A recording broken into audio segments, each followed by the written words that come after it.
여러분, 한반도에서 누군가가 최초로 찬송을 불렀겠죠? 그죠? 네. 누군가가 최초로 찬송을 불렀겠죠? 그럼 어떤 찬송을 불렀을까? 자, 1번. 고개 그는 강림하사. 2번. 전부여 의지 없어서. 3번. 저 북방 얼음산과. 자, 4번. 예수 살아하심은. 자, 5번. 피난처 있으니 환난을 당한 자. 자, 1번에서 5번까지 중에서 어떤 몇 번 같아요? 틀려도 좋아. 이건 뭐 알 수? 난 2번 또. 저는 1번. 1번 또.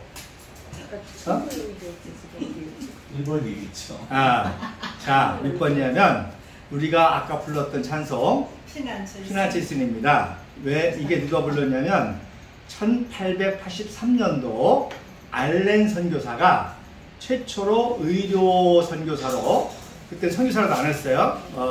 그 미 영사관의 그 의사로 장로교로 들어와서 10월 달에 10월 말에 인천을 들어가지고 그것도 일본 영사관의 숙소를 처음 잡고 알렌 선교사가 부른 찬송이 바로 이 찬송입니다. 왜 이 찬송을 알렌 선교사가 불렀냐? 이 피난처 있으니라는 이 찬송은 원래 영국의 국가였습니다. 영국의 국가였으면서 영국의 찬송가였었어요. 그러니까 미국의 식민지에서 제일 유명한 찬송이 이 찬송이죠. 미국 사람도. 그래서 역시 이게 미국의 국가로도 불렸습니다. 그래서 미국의 국가로도 이 찬송이 불렸고, 나중에 이제 요즘에 말하는 스타 앤 스팅글러라는 그걸 바뀌었는데, 그러니까 미국 사람이면, 미국 선교사면 당연히 이 찬송가가 누구든지 부르는 최고 중요한 찬송이기 때문에 바로 알렌 선교사가 처음으로 한국에 와서 부른 찬송이 바로 이 찬송입니다. 그러니까 당연히 한국 기독교인도 제일 먼저 배운 찬송이 이 찬송이죠. 그러니까 윤치호 장로가 상당히 훌륭한 분입니다. 그분을 친일파로 종북작가가 매도하는데, 윤치호 장로가 최초로, 한반도 최초로 황제가라는 작사를 해가지고 이거와 결합해서 최초의 우리나라 국가급 노래로 황제가를 만든 거예요.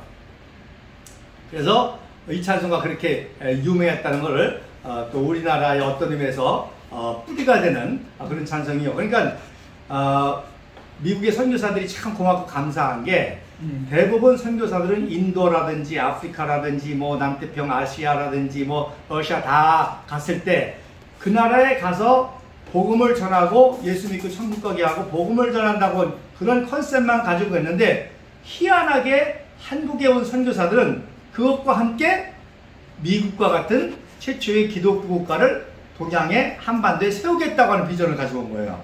그러니까 당연히 알렌 선교사도 오자마자 다른 찬송가가 아니라 이 찬송가를 제일 먼저 불렀던 것이고, 또 윤치호 장로가 최초의 그 기독교인으로서 여기에다가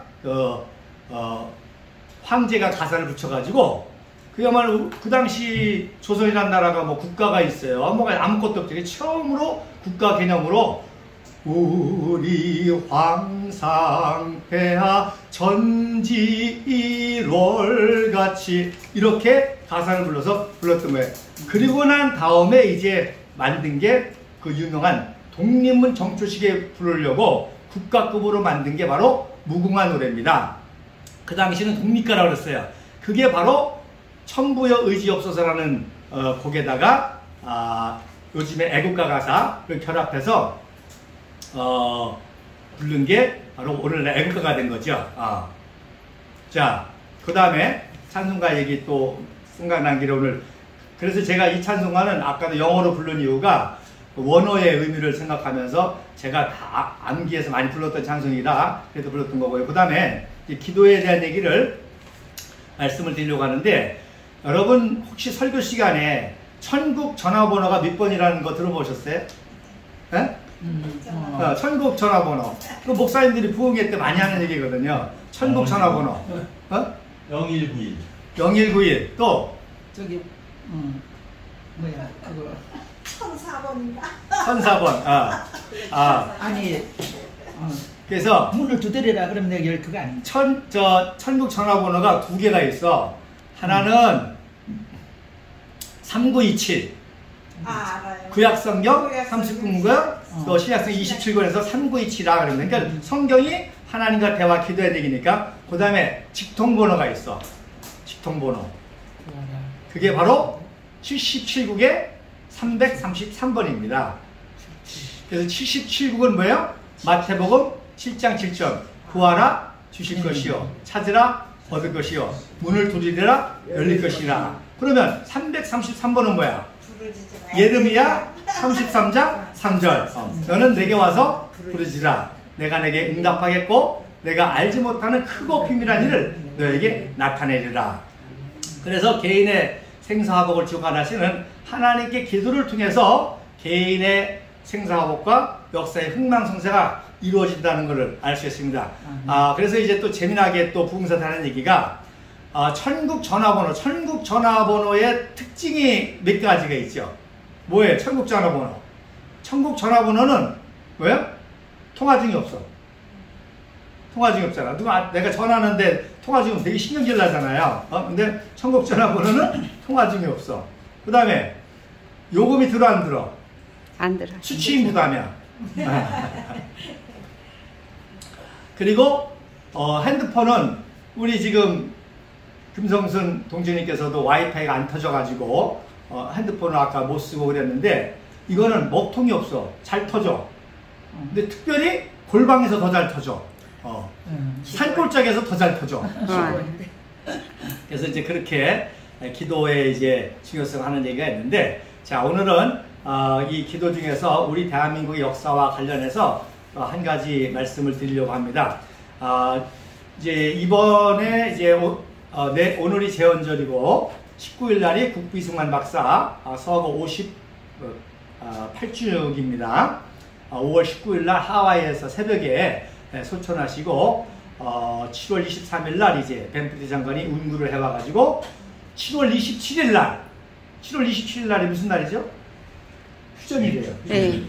휴전 12, 그 당시 1965년도에 돌아가셨으니까 휴전 12주년 되는 휴전일 날 장례식을 치르신 거예요. 네. 그래서 이제 제가 이번 주 그 방송에 그 당시의 영상 사진을 가지고 얼마나 참 어마어마했는지 위대했는지 그걸 이제 얘기를 해드리려고 하는데, 자, 그것은 휴전이 중요한데 그 휴전을 하게 된 결정적인 계기가 뭔고 하니 스탈린이가 죽은 거예요. 갑자기. 자, 근데 스탈린이가 왜 죽었느냐? 자, 스탈린이가 독재자잖아요. 자, 휴전을 하기로 했지만 계속 소련과 중국과 미국은 유리한 쪽으로 자꾸 휴전을 하려고 자꾸 지지멸멸해지는 거예요. 또 미국 측에서는 또 빨리 휴전을 하려고 자꾸 쫓아다니는 거야, 불리하게. 이승만 박사님이 얼마나 화가 나겠어요. 예를 들어서 DMZ 휴전선 긋는 것도 북한 놈들은 자기 유리하게 그러려고 그러고 미국 사람 자꾸 양보하려고 그러고 어쨌든 그러는 과정에 휴전이 안 되고 지지멸멸하게 됐는데, 휴전을 하게 된 결정적인 계기가 뭐냐? 스탈린이 갑자기 죽어버린 거예요. 그리고 어떻게 해요? 그야말로 공산주의의 우두머리가 죽어버리니까 부랴부랴 이제 휴전을 할 수밖에 없는데, 스탈린이 또 왜 죽었느냐? 스탈린이가 독재자잖아요. 그러니까 독재를 하려고 또 공작을 꾸민 거야. 누군가가 자기를 암살하려고 한다 하고서는 정적을 수청하는 거야. 정적을 수청하는 거야. 이거 나를 암살하려고 정적을. 그런데 아무래도 소련의 엘리트 계층이라든지 지식층 중에 유대인들이 많잖아요. 그러니까 또 유대인들을 또 박해하는 거예요. 유대인을 박해하는 거예요. 그러니까 소련에서 또다시 대대적으로 유대인을 박해하니까 또 우리 기독교인들은 유대인에 대해서 유대인을 떠나서라도 그런 박해가 있고 그러면은 당연히 인권유리 있고 하니까 기도해야 되잖아요. 더군다나 또 유대인들은 불쌍하잖아요. 그래서 그 소식을 영국의 프린스 목사님이 듣고 소련에서 이렇게 엄청난 박해가 있고 유대인들이 죽어나간다는데 우리가 이걸로 해서 중보기도 해야 되겠다. 그래서 프린스 목사님이 영국에서 중보기도를 한 거예요. 그랬는데 자, 스탈린이가 유대인을 죽이다 보니까 유대인들은 똑똑하니까 의사도 많잖아요. 그러니까 죽이다가 자기의 최측근 유대인 의사도 추청해버린 거예요. 그랬는데 말씀드린 대로 1953년도 3월 5일 날 스탈린이가 갑자기 뇌졸중으로 쓰러진 겁니다. 그래가지고 나중에 시체를 발견한 거죠. 이거 독재자니까 함부로 문도 들어갈 수도 없고 하도 안 나오길래 들어가 보니까 죽었던 거죠. 그러니까 무슨 얘기냐? 자, 만약에 주치 명의 스탈린의 주치 조 의사들이 추청을 안 당했으면은 당연히 응급처치해서 살았겠죠. 그래서 자기가 쓴 공작에 자기가 죽게 된 거고, 그래서 또 스탈린이 죽는 바람에 휴전이 유리한 방향으로 이제 우리가 이루어지게 됐고, 또 이승만 박사가 그 유명한 방공포로 석방, 그래서 최대한 우리에게 유리한 방향으로 휴전을 성사시키려고, 그래서 그런 제안을 아이젠하워한테 하는데, 아이젠하워가 돈은 도와주겠는데 한미 상호 방위 조약은 말도 안 되는 거야. 아니 어떻게 신생국 거지나라, 쉬운 얘기를 해서 여러분 우리 강경화가 선진국 얘기는 못하고 아프리카 감비아 그런 데 이제 많이 가잖아요. 그러니까 지금 대한민국의 이 선진국이 감비아하고 군사동맹을 맺는데 생각해보세요. 감비아는 지금도 활쏘고 창 가지고 하는 있는 애들인데, 우리는 최첨단 전투기를 개발하는데 걔네들하고 한미동맹을 맺는, 말도 안 되는 얘기잖아요. 그 당시 똑같은 상황이었어요. 일본 식민지였다가 해방한 지 3년 만에 전쟁을 만나서 완전히 거지 나라가 인류 최강대국 미국하고 한미 상호 방어 조약을 맺는다는 게 이게 뭐 이해도 안 되고 말도 안 되고 그러는 겁니다. 그러니까 아이젠하워가 군사 지원도 해주고 경제 지원도 해주지만 이거는 뭐 말도 안 되고 근거도 없고 안 돼서 안 되니까 이승만 박사가 안 들어줘. 그래서 방공포로를 석방한 겁니다.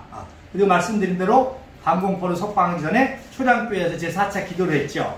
그리고 비밀리에 또 단양어라는 함선에서 배에서 또 예배를 드리면서 기도도 하고, 그래서 그 기도 역사로 방공포로를 석방시키니까 아이젠하워가 깜짝 놀랐죠. 지난번에 처칠이 놀란 얘기를 했잖아요. 처칠이 면도하다가 방공포를 석방했다니까 놀라가지고 벼었다는 거 아니에요? 그러니까 그 얘기 무슨 얘기면, 이승만 박사가 내 말 안 들어주면 휴전 못해. 휴전 방해 놓을 거야. 그래서 방공포를 석방해서 그걸 성공하니까 아이젠하워가 할 수 없이 그 조건을 수락해서, 그래 그러면 내가 휴전을 찬성은 안 하지만 방해는 안 하겠다. 그래서 그 서약서를 쓰고 한미 상호 방위 조약을 맺게 된 거고, 이 한미 상호 방어 조약이 인류 역사상 딱 2번 있었어. 없던 게 아니야. 아이젠하워가 몰라서 그렇지. 이승만 박사 아니까. 이승만 박사는 세계사와 성경과 모든 학문에 통달한 사람이기 때문에 근거가 있으니까 한 거예요. 어디서 나오는지 아세요? 어디서 나와요? 바로 하나님하고 아브라함하고 계약을 맺잖아요. 어떻게 하나님하고 아브라함하고 계약을 맺어? 내가 너를 축복하리니 너를 저주하는 자를 내가 저주하고 너를 축복하는 자를 내가 축복한다. 그게 최초의 아브라함하고 하나님과 아브라함하고의 신학의 계약입니다. 그러니까 한미 동맹이라는 건 뭐냐면, 상호 방위 조약이라는 건 뭐냐면, 나하고 금성순 동지님하고 한미 상호 방위 조약을 하면 금성순 동지를 때리는 게 나를 때리는 거야. 금성순 동지를 도와주는 게 나를 도와주는 거예요. 그러니까 한 핏줄 한 형제인 거야, 형제. 동생이 얻어맞으면 형 가만히 있어요? 형이 얻어맞으면 동생 가만히 있어요? 완전히 하나인 거지. 한 핏줄인 거지. 그게 한미 상호 방위 조약의 핵심인 것입니다. 또 어디 나오냐? 야, 아브라함이 족장인데 얼마나 복을 받는지 그라랑 아비멜렉이 놀라는 거야. 그래가지고 그라랑 아비멜렉하고 아브라함하고 동맹을 맺잖아요. 이거는 그랄의 왕이야, 왕. 아브라함은 나라도 아닌 족장이야, 그냥 족장. 근데 왕하고 족장하고 상호 방위 조약을 맺는 게 아멘. 그러니까 이승만 박사가 이걸 아니까, 그리고 선교사들이 그런 지혜를 줘서 이 한미 상호 방위 조약이 이렇게 났다는 것. 이거는 이승만 박사를 알고 선교사를 알아야만 알 수 있는 일입니다. 이거는 역사학자들이 죽어도 깨라도 모르는 거예요. 우리 공화당이 참 대단한 거죠. 뭐 일반 학자들은 뭐 어쩌고 저쩌고 얘기하는데 이승만 박사의 그 성경적인 지식, 영적인 지식, 그 믿음, 이것이 가능할 수 있다고 하는 그 믿음, 하나님이 도와줄 거라는 믿음, 그리고 이승만 박사를 멘토링한 선교사들이 놀라운 거는요, 청년 시절부터 감옥에 나올 때부터, 언제 1904년도 감옥에 나올 때 그때 가스라 테프트 조약으로 뒤통수 맞았잖아요. 야, 우리 마지막으로 미국한테 좀 도와달라고 이승만을 특사로 보냈는데, 루즈벨트를 만나는 날 뭐예요? 가스라하고 테프트하고 비밀 조약을 맺어서, 야, 니네가 일본이 조선을 식민지로 해, 우리는 필리핀을 먹을게. 그게 가스라 테프트 조약이거든요. 그러니까 이승만 청년은 밀서를 가지고 우리를 도와달라고 하는데, 그런 뒤통수를 치니까 얼마나 배신감을 느끼고, 또 우리를 도왔던 헐버트라든지 그런 선교사들이 미국을 얼마나, 미국이 우리 신사의 나라인데 이럴 수가 있느냐 굉장히 반대하면서 그때부터 이미 구상한 거예요. 언젠가는 우리 대한민국 나라 세워지면 미국과 동맹, 이 상호를 방위 조약 동맹 관계를 맺어야만 우리나라가 국방 안보뿐만 아니라 미국 같은 나라가 될 수 있다고는, 그런 40년 전에 이미 그런 꿈을 가지고 있다가 6.25 동란을 계기로, 방공포를 계기로, 휴전을 계기로 그거를 완성한 거죠. 그러니까 이건 어마어마한 사건이죠. 그래서 이런 모든 게 기도의 역사로 인해서 되어졌다는 거예요. 그래서 저 영국에서 기도했는데 엉뚱하게 대한민국에 휴전의 역사가 일어나지 않습니까? 처칠은 휴전하려고 그렇게 공작을 했는데 결국에 프린스 목사님의 기도에 의해서 가장 좋은 조건으로 처칠은 후다닥 빨리 휴전하라는 거야. 그냥 뭐 한반도 가고 북한이 땅을 더 갔던 그런 게 아니고 빨리 휴전을 해서 거기 있는 전략적 자산을 다 유럽에 끌어들여 가지고 소련에서 보호하겠다는 게 처칠의 구상이. 그래서 휴전을 하게 된 건데, 오히려 이승만 박사가 그 휴전을 이용해 가지고 정말로 얻어낼 수 있는 최선의 것을 얻어내서 모든 기적의 역사가 한미동맹을 통해서 휴전 이후에 일어나게 된 것인데, 그런 모든 배후의 역사에 바로 기도가 있었다는 거죠. 그래서 우리의 오늘 십차야의 기도회가 중요하면서, 정말 우리가 힘들고 어려운 길을 가는 것 같지만 그러나 반드시 응답된다고는 확신과 믿음을 가지고, 여러분도 오늘 조 대표님 말씀도 하셨고 저도 이제 발언도 했습니다만은, 뭐 문재인 정북 좌파가 나쁜 거는 뭐 다 알고, 그래서 할 수 없이 뽑아놨는데 이거 도찐객진이야. 도찐객진이고, 문재인 김정숙이야 워낙 그런 애라고 그런데, 이거는 뭐 그냥 말짱한 게 말도 안 되잖아요. 전체 국가 지도자세의 기본이 안 되는, 우리 프란체스카 여사와 유경수 영분이라면 상상 없는 일이잖아요. 어떻게 외국에 순방을 가가지고 쇼핑을 하냐고, 명품 쇼핑을. 그래서 그게 문제가 되니까 뭐야? 구경만 했다는 거예요. 그게 더 문제지. 아니, 영분이 할 일 없어서 아이 쇼핑을 하냐고. 그런 유치한 변명을 할 정도로 지금 대한민국의 모든 지식층과 모든 언론이고 뭐고 사법부고 다 세상 말로 개판이 된 거예요. 이성도 없고 상식도 없고 양심도 없고 또 그 김건희고 또 실드 치느라고 지식이라는 사람들이 말이야. 그래서 제가 하는 말이, 그런 사람들하고 얘기할 필요가 없습니다. 딱 뇌 구조가 아예 내 편이면 무조건 실드 치고 상대편이면 무조건 반대하는 사람들이기 때문에 그 사람들에게 어떠한 진실과 정의를 얘기해도 안 통합니다. 중요한 거는 바로 진짜 순진한 5천만 국민이 있다는 거예요. 5천만 국민이 있다는 거예요. 그리고 마지막 제가 오늘 하는 기도 제목을 내는데, 제가 성경을 묵상하다가 하나 깨달은 말씀인데, 전도서에 그런 말씀이 나옵니다. 1000명 중에 1명이 의인이 있다는 거야. 1000명 중에 1명. 그래서 우리가 5천만 명이잖아요. 우리 인구가. 그러니까 5천만 명 중에 의인이 몇 명 있어요?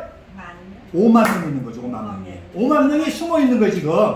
숨어 있는 거예요. 그러니까 실망하면 안 돼요. 그래서 눈에 보이는 거는 권순일, 김명수, 뭐 원희룡 다 정말 개 같은 놈들이다. 텔레비에 나오고 해서 한 것지만, 정말로 발에 물 끓지 않는 의인 5만 명이 숨어 있다는 거고요. 그 다음에 그래서 조원진 대표님께서 10,000명 핵심당원이긴 하는 거예요. 이게 10,000명의 의인을 만들자는 거거든. 근데 지금 우리가 제가 보기에는 약 1,000명밖에 안 돼. 1,000명 정도가 정말 생명을 걸고 하시는 당원이 이제 1,000명인데, 그래서 요거 10배를 늘려가지고 10,000명 정도 그런 핵심 요원을 만들자는 얘기고, 또 좀 더 나가서는 5만 명의 그런 의인들이 반드시 우리 민족에 있다고 하는 사실을 믿고, 때가 되면 그들이 다 우리와 함께 할 것이고, 또 이렇게 엉망진창 완전히 바닥에 치다 보면 사람들이 메시아를 기다리지 않을 수 없어요. 어떤 의미에서 종북자파 때 메시아를 기다린 거 아니에요. 이 종북자파를 처리할 그 메시아를 찾는 없으니까 엉뚱한 인종들이 데려다가 탄핵파들이 메시아로 만든 거 아니에요. 정치적인 메시아로. 그래서 뭐 문재인을 다 잡아놓을 것처럼 지금도 그러잖아요. 여러분 주변에 조금만 기다리라는 거야. 조금만 기다리라는 거야. 뭐 차근차근 한다는 거예요. 어쩐다는 거예요. 그러니까 자기 환상에 빠진 거예요. 자기가 그렇게 하고 싶은 거를 해줬으면 하는 바람을 가지고 그렇게 보는 거지. 그럴 만한 위인도 실력도 인격도 능력도 여러 가지 이것도 안 되면서도 그러니까 참 어떤 그분들도 순진한 거지. 근데 그 사람들도 절망적인 상황이 되면 진리를 찾듯이 진정한 메시아를 찾듯이 바로 이런 시대에 정말로 의인은 박근혜 대통령이 정말 훌륭했구나. 박근혜 대통령이 옳았구나. 그리고 거기에 정의지시 들어가는 조원진 대표가 옳았구나. 우리 공화당이 맞았구나.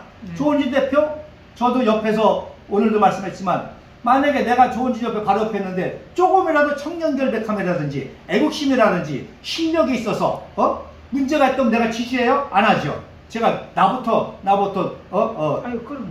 바로 옆에서 보는데 조금이라도 청년결백함에 원칙에 어긋난다든지 또 애국심이 없이 어떤 사심으로 뭘 한다든지 또 실력이 부족하다든지 그러면은 누가 지지하겠어요?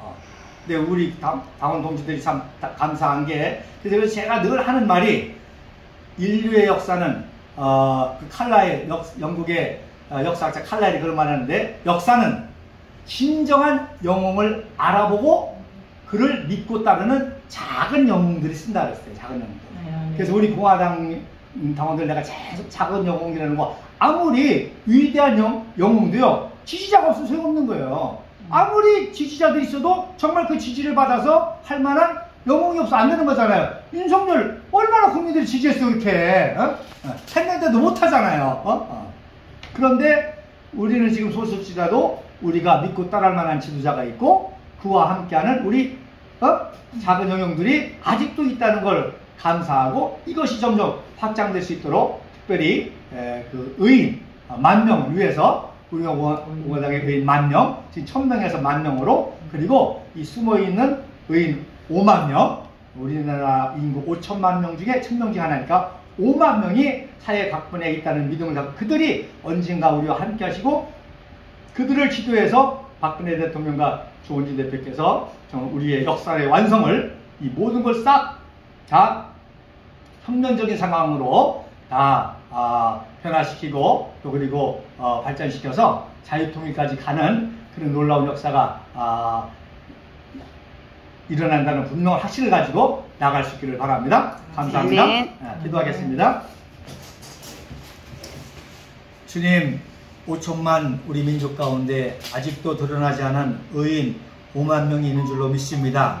그 가운데 먼저 1,000명을 택하셔서 우리 조원진 대표와 함께 지금까지 인내하고 투쟁하게 하심을 감사합니다. 아멘. 속히 1만 명을 이루어 주시옵소서. 아멘. 그리고 점점 종북좌파와 탄핵파에 실망한 국민들이 정말로 진실의 눈을 뜨고 정의의 길을 열고 그리고 이 모든 것들을 바로잡을 진정한 지도자와 또 정치 세력이 조원진 대표와 우리 공화당과 박근혜 대통령이 있다는 사실을 알고 회개하고 돌아오는 역사가 있도록 도와 주시옵소서. 아멘. 예수 그리스도를 십자가에 못 박았던 자들이 베드로의 부활 체험 후의 설교를 통해서 그들이 가슴 치고 통곡하고 돌아오고, 또 제사장들이 돌아온 허다한 숫자가 3,000명이라고 말씀했는데, 그런 역사를 위해서 우리 조원진 대표님과 우리 공화당 당원들이 참고 인내하며 서로 화합하고 협력하고 일치 단결할 수 있도록 도와주시옵소서.